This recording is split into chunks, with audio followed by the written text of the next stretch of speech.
I never imagined that the hardest battle of my life would be fought inside my own home. In the year 2000, this brother writes, in the year 2000, I entered an arranged marriage. On my wedding night, the night that's meant to be filled with blessings and happiness, my wife humiliated me for 7 hours straight. She screamed, swore, and accused me of hiding that I had been married before, which was true, but what hurt wasn't the accusation, it was her words. I can do whatever I want. You were married before. If anything happens, everyone will blame you. I remember sitting there thinking, I want the world to swallow me. I don't want to exist. A few months later, I brought her to the UK. We lived with my parents, and I would come home from work to find my mother crying because my wife abused her too. Her abusive behavior consists of swearing, shouting, humiliating, spitting in my face too. I warned her, begged her, asked her to stop, but the shouting, the swearing, it never stopped. Eventually, my mother asked us to leave. We moved to a tiny house. I worked 7 days a week, 5 days at a telecom company, 2 days at a DIY store, just to cover the bills. Still, the arguments continued. Even her own friends and grandmother admitted how argumentative she was. But despite everything, I loved her. We had 4 beautiful children, and I protected them from every argument, every insult, every storm inside that house.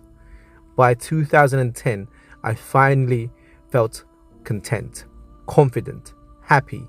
I adored my wife. I'd call her 3 times a day, on the way to work, during lunch, and on my drive home.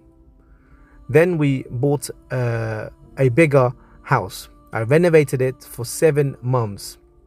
My gift to her, my own Taj Mahal.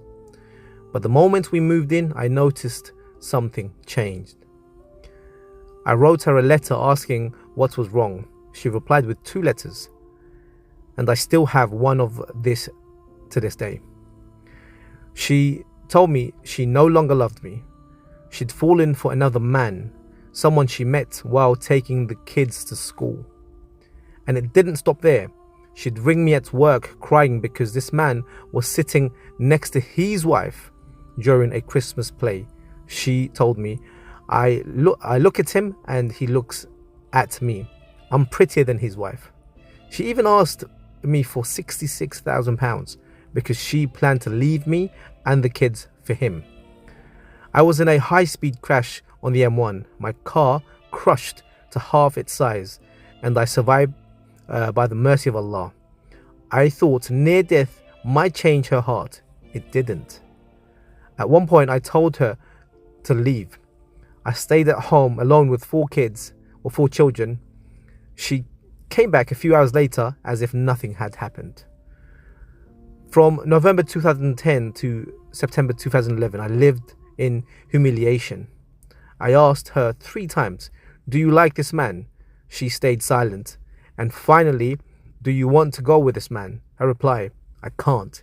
He has a wife. This continued for a full year until the man simply stopped coming to the school. By then, my wife had already ripped the happiness, the confidence, the contentment straight out of my heart. Whew. Guys, you know what to do.